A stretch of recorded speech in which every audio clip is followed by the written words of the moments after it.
ఇవాళ మహాశివరాత్రి, జన్మానికి ఒక్క శివరాత్రి అని కదా, చాలా గొప్ప రోజు.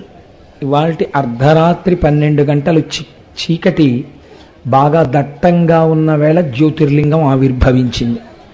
అజ్ఞానం బాగా ఉన్నప్పుడే కదండి జ్ఞానం కావలసినటువంటి అవసరం మిక్కుటమైనట్టు. కాబట్టి ఎప్పుడు చీకటి బాగా ఉందో అప్పుడే దీపం యొక్క అవసరం ఉంటుంది.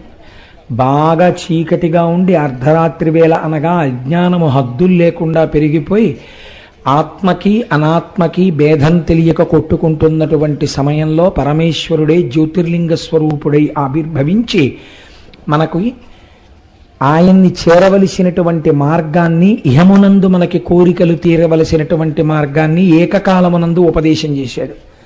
అందుకే ధ్యాయేత్ ఈప్సిత సిద్ధయే అన్నారు. ఆ జ్యోతిర్లింగాన్ని ధ్యానము చేసినంత మాత్రము చేత ఈప్సిత సిద్ధయే, కోరికలు తీరుతాయి అని.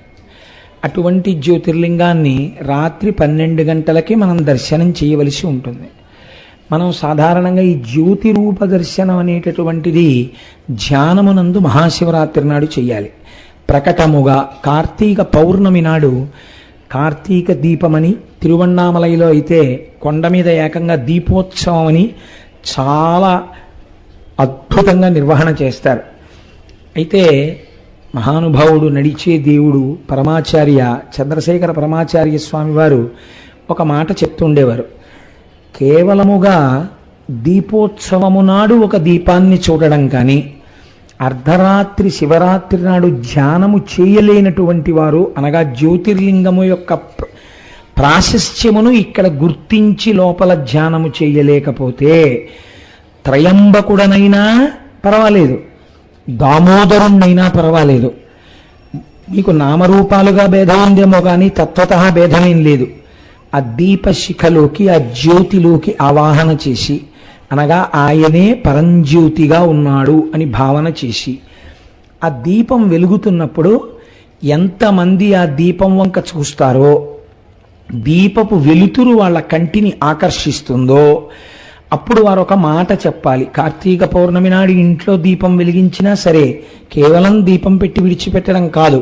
మనకి మన ఋషులు లోకము యొక్క ప్రయోజనాన్ని కోరుకోమని చెప్పారు. మన కోసం బతకమని ఋషులు ఎప్పుడూ చెప్పలేదు. అందుకే చూడండి, రుద్రాధ్యాయంతో అభిషేకం చేస్తే ద్విపదే చతుష్పదే, 2 కాళ్ళున్నవి 4 కాళ్ళున్నవి అన్నీ సంతోషంగా ఉండాలని కోరుకుంటాం మనం. అలాగే ఇవాళ రాత్రి 12 గంటలకు ఈ దీపాలన్నీ ఆర్పేస్తారు. ఆర్పేసి ఎక్కడ వెలుగుతుందన్నది నేను చెప్పను, ఎక్కడ వెలిగినా మీకు తెలిసిపోతుంది. ఎందుకంటే మహాశివరాత్రి నాడు ఎలా జ్యోతి స్తంభం ఆవిర్భవించిందో అలాగే ఈ దేవాలయ ప్రాంగణంలో ఒక చోట గొప్ప దీపస్తంభం వెలుగుతుంది. అది మీకు నాకు ఎక్కడ ఏ మూల కూర్చున్నా కనపడుతుంది. అప్పుడు మనందరం మాత్రం ఆ జ్యోతి వంక చూస్తూ వెలుతురు దర్శనం చేస్తూ దాన్ని జ్యోతిర్లింగ ఆవిర్భావముగా, అర్ధరాత్రి 12 గంటలకు ఆవిర్భవించినటువంటి శివలింగంగా భావన చేసి ముక్త కంఠంతో మనం అందరం ఒక మాట చెప్పాలి అని ఋషి ప్రోక్తం. అది కార్తీక పౌర్ణమి నాడు అయినా సరే. ఏమి కీటాః పతంగాః మశకాశ్చ వృక్షాః జలే స్థలే ఏ నివసంతి జీవాః దృష్ట్వా ప్రదీపం న చ జన్మభాగినః భవంతి త్వం శ్వపచాహి విప్రాః.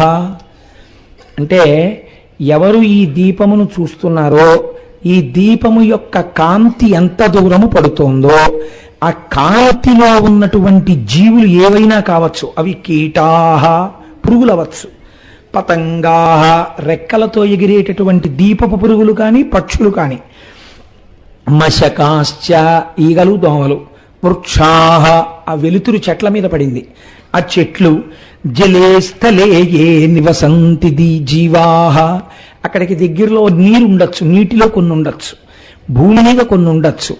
ఈ వెలుతురు ఎంత దూరం పడుతోందో ఆ జ్యోతిని చూసి వీరు చెప్పినటువంటి శ్లోక ధ్వని ఎంత దూరం పెడుతుందో, దృష్ట్వా ప్రదీపం న చ జన్మభాగినః, అదే సాక్షాత్ పరమేశ్వరుడు, త్రయంబకుడు, త్రిపురాంతకుడు, మహాదేవుడన్న భావన చేస్తూ మీరు అలా చూడడం చాలా తేలికండి. అర్ధరాత్రి వేళ ఒక జ్యోతిస్సు కంటిని ఆకర్షిస్తుంది.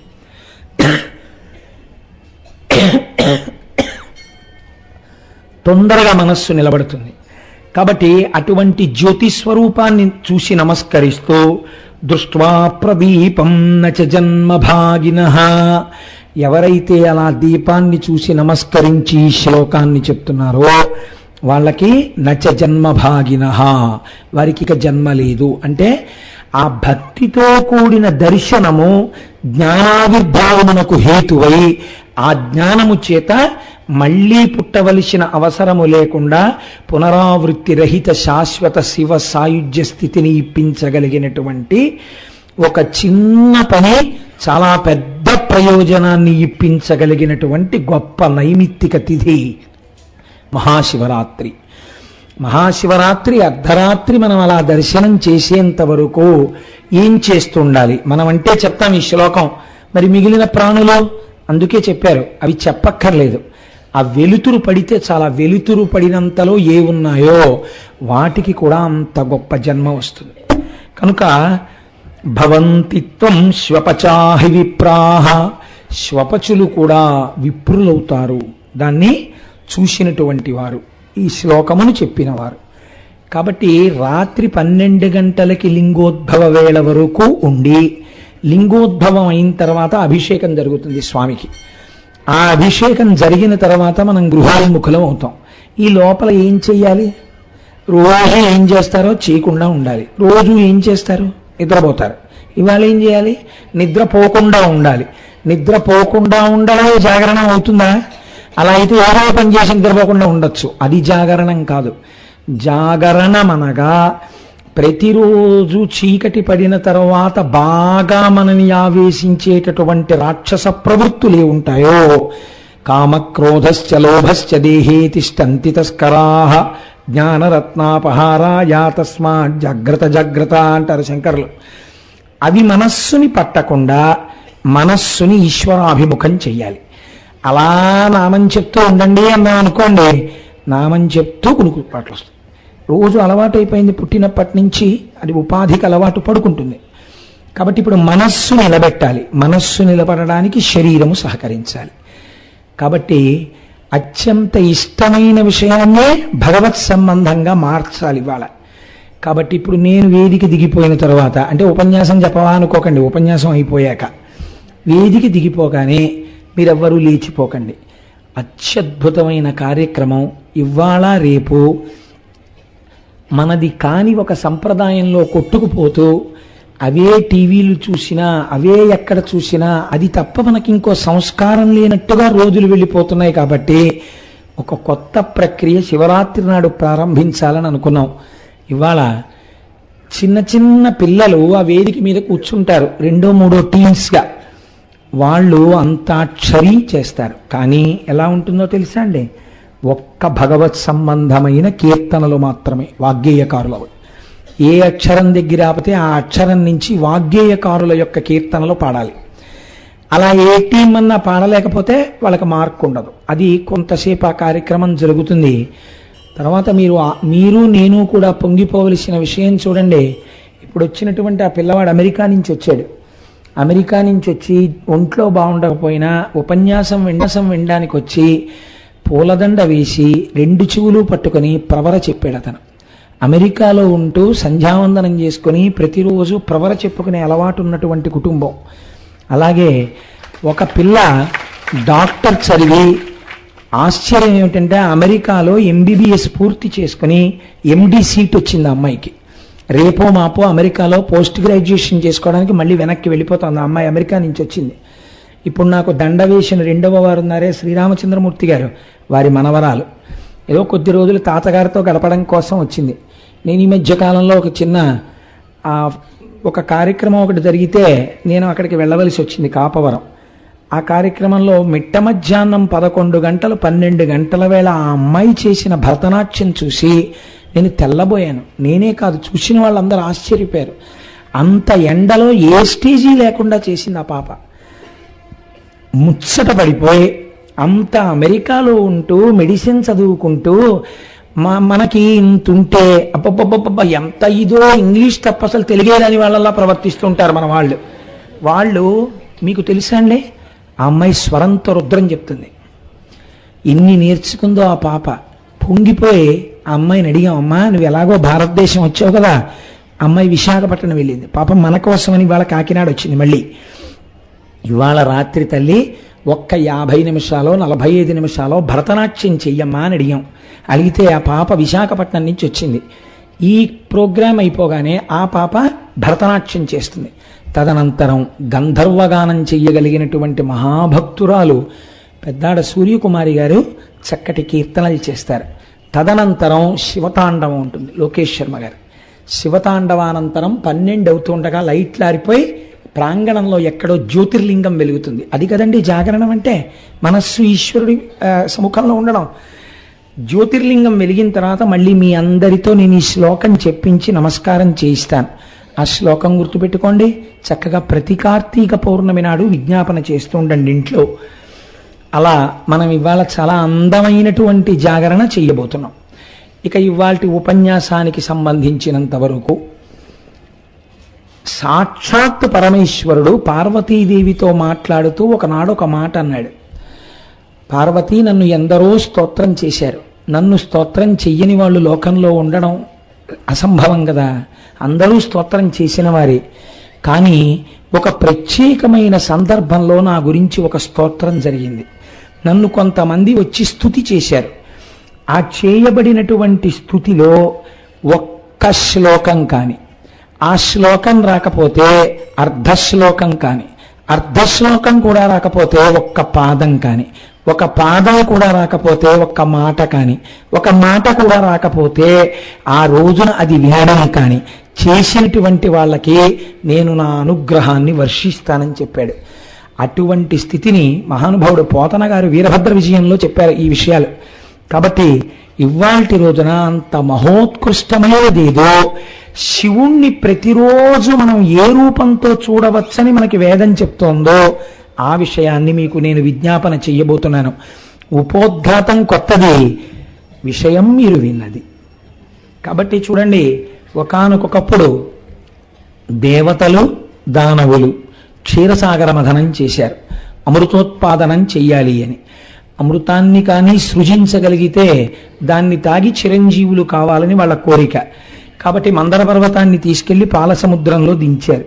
దానికి వాసుకి అనబడేటటువంటి పావుని చుట్టారు. దేవతలు పట్టుకున్నారు, దానవులు పట్టుకున్నారు. పట్టుకుని దాన్ని తిప్పుతున్నారు. ఎడమ కుడి మనుపు తిరుగుచు కుడి ఎడమను వెనుక తిరుగు కొలగిరి కడలింగడలెడల సురలన సురులు తొడి తొడి పని పండము మొదలు తుదియను దిగువల్. తలవైపు దేవతలు పట్టుకున్నారు, తోకవైపు రాక్షసులు పట్టుకున్నారు. ఆ మందర పర్వతాన్ని తిప్పుతున్నప్పుడు దేవతలు ముఖం పట్టుకుని పావుని సర్రని లాగితే ఆ మందర పర్వతం ఇలా తిరిగేదిట. ఇప్పటి వరకు దానవులు ఎక్కడి నుంచున్నారో దేవతలకు అక్కడ వరకు పరిగెత్తుకొచ్చేవారట. అక్కడ దాకా వచ్చేసేటప్పటికి వాసుకి చుట్టబడింది మొదలకు వచ్చేసేది. మళ్ళీ వీళ్ళు దాన్ని పట్టుకుని వెనక్కి పరిగెడితే మళ్ళీ ఇక్కడ ఉన్నటువంటి దానవులందరూ దాని మొదల దగ్గరికి వచ్చేవారట. అలా ఆ పావుని చుట్టి మందర పర్వతాన్ని తిప్పుతున్నారు. ఇదంతా అసలు ధ్యాన సంబంధమైన విషయం. లోపల మనస్సుని తిప్పినప్పుడు వచ్చే స్థితి యందు ఈశ్వర అనుగ్రహం ఎలా పొందాలి అన్నది. అమరాసుర కరవి పరిభ్రమణ ధరాధర వరేంద్ర భ్రమడంబును తా కమఠేరు వీపు తీటను శమియోపక చాలా దయ్య జగతీనాథ. ఆ మందర పర్వతం కిందికి దిగిపోకుండా ఉండడం కోసమని ఆదికూర్మ రూపంలో మహానుభావుడు శ్రీ మహావిష్ణువు పాలసముద్రంలో పడుకున్నారు. ఆయన వీపు మీద పెట్టారు ఈ మందర పర్వతాన్ని. పెట్టి తిప్పుతున్నారు. తిప్పుతుంటే ఎంత తిప్పినా సరే మందర పర్వతాన్ని ఆయన వీపు దురద తీరలేదుట ఆ మందర పర్వతం తిరుగుతున్నప్పుడు. అంటే మహానుభావుడి యొక్క శక్తి ఎలా ఉంటుందో చూడండి. ఇది ఈశ్వరుని యొక్క కారుణ్యం. తండ్రి చాలా అలసిపోయాడు కొడుకు పని మీద తిరిగి. ఆఖరికి పట్టుకొచ్చాడు. 35 సంవత్సరాలు 30 సంవత్సరాలు అయిపోయిన తర్వాత నువ్వు చిన్నప్పుడు 10వ క్లాస్ వరకు ఎక్కడ చదువుకున్నావో సర్టిఫికెట్ పట్టరా అన్నారు అనుకోండి. 30 సంవత్సరాలు సర్వీస్ అయిపోయిన తర్వాత ఆ ఉద్యోగస్తుడు ఎప్పుడో 40 ఏళ్ల క్రితం ఏ స్కూల్లో చదువుకున్నాడో సర్టిఫికెట్ తెమ్మంటే అప్పటికి ప్రమోషన్లు అన్నీ వచ్చి ఆయన ఎక్కడో ఆంధ్రదేశంలో ఏమోలో ఉన్నాడు. ఎక్కడో ఉన్న తండ్రికి పల్లెటూరు ఉత్తరం రాశాడు, నాన్నగారు నాకు సర్టిఫికెట్ కావాలి ఇప్పుడు. కొత్త కొత్త ఆలోచనలు వస్తుంటాయి కదా మన వాళ్ళకి.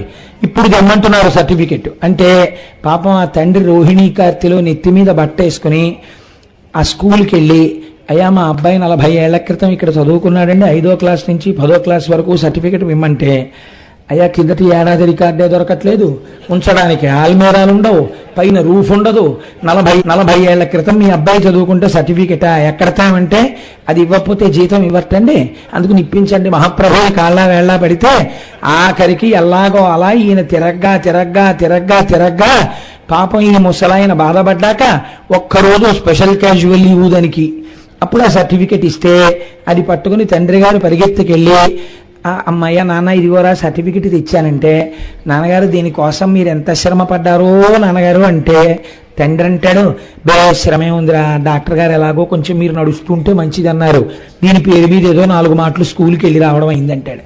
అంతేగాని నిజమేరా దీనికోసం నేను ఎంత తిరిగానో అంటాడా?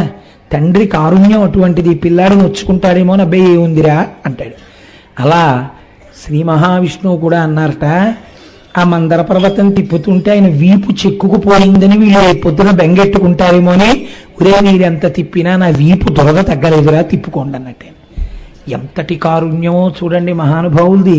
నిన్నటి రోజున మీకు కాళిదాసకృత శ్లోకం చెప్పాను కదా, ఆ పరబ్రహ్మవస్తు బ్రహ్మగా ఉన్నా, విష్ణువుగా ఉన్నా, శివుడిగా ఉన్నా, దాని కారుణ్యం ఎప్పుడూ అలాగే ఉంటుంది. కనుక ఆయన నా దురద తీరలేదు అన్నాడు. ఆ మందర పర్వతాన్ని తిప్పుతుంటే పాల సముద్రంలో ఉన్నటువంటి పావులు, తాబేళ్లు, పెద్ద పెద్ద చేపలు ఇవన్నీ ఆ తరంగములతో పైకి లేచి ఒడ్డున పడ్డాయిట. మిగిలినవి పడితే ఒకెత్తండి, తాబేలతో గొడవ ఉండదు, అది భూమి మీద పడ్డా నీళ్లలోకి వెళ్ళిపోతుంది, కప్ప భూమి మీద పడ్డా నీళ్లలోకి వెళ్ళిపోతుంది, దానికేం బాధ ఉండదు. మత్స్యకారులు వచ్చి వల వేసినప్పుడు కప్ప ఎన్ని మాటలు పడ్డా దాని ప్రాణానికి బాధ లేదు, చూసి దిక్కుమల్ల కప్పని విసిరేస్తాడు, మళ్ళీ నీళ్ళలోకి పోతుంది. పాపం చేప ఒక్కసారి కానీ ఒడ్డున పడిపోయింది అనుకోండి, అయిపోయింది దాని జీవితం. మా చిన్నతనంలో ఆ పిల్లలు పాడుతుండేవారు, మచిలీ జల్కా రాణి ఉస్కా జీవన్ పాని హాత్ లగావో డర్జాయేగి బాహర్ నికాలో మజ్జాయేగి అని. మచిలీ జల్కా రాణి, చేప నీటికి